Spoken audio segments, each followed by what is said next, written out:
Not His Dragon. Written by Annie Nicholas. Narrated by Diane Lehman. The sudden blare of the fire alarm startled Angie enough to drop her favorite coffee mug with the words, I-O, off to work I go. Scalding coffee cascaded over Angie's tits, and the cup shattered at her feet. Thankfully, the ear-splitting noise masked her shriek of pain.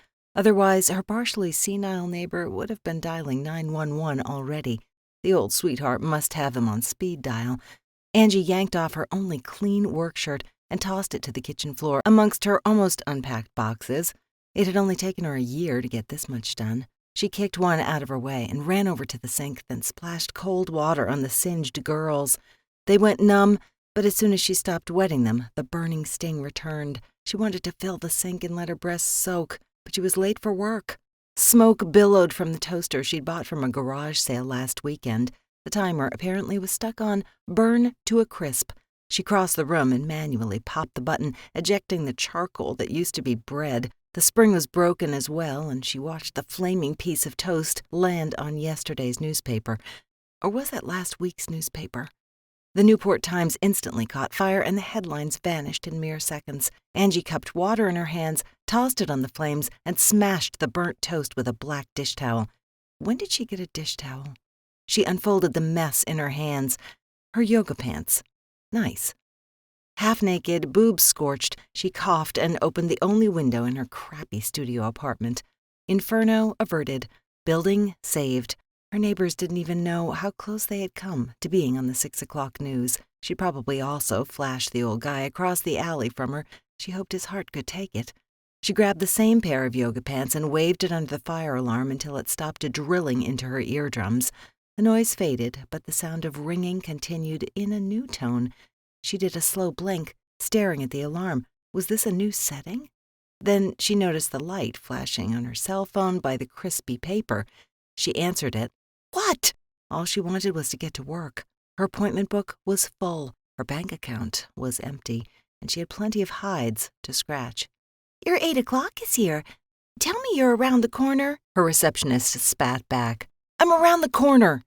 And 5 blocks down, if she ran the whole way, she could be there in 20 minutes.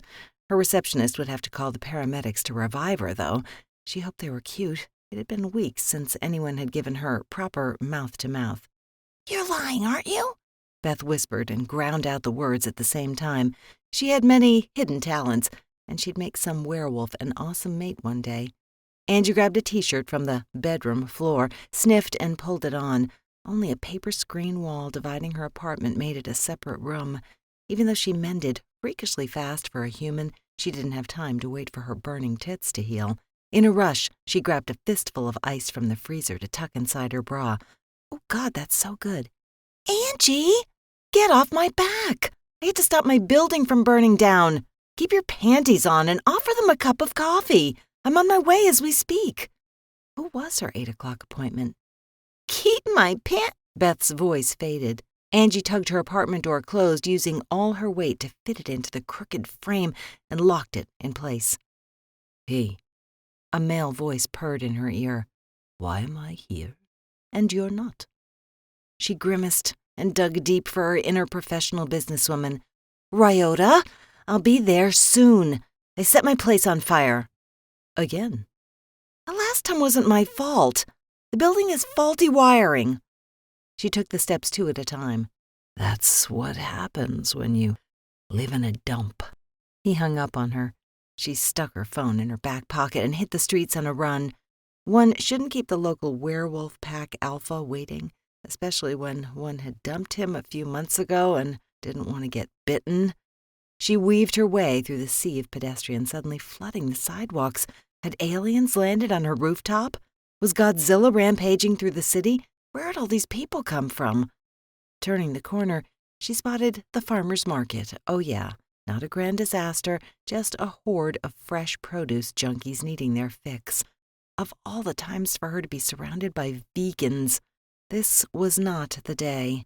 Ryota Chanichi didn't wait on anyone. He was her best customer, and more importantly, he encouraged the pack to use her services to incite more shifter-based businesses. This has been Not His Dragon, Written by Annie Nicholas. Narrated by Diane Lehman. Copyright 2017.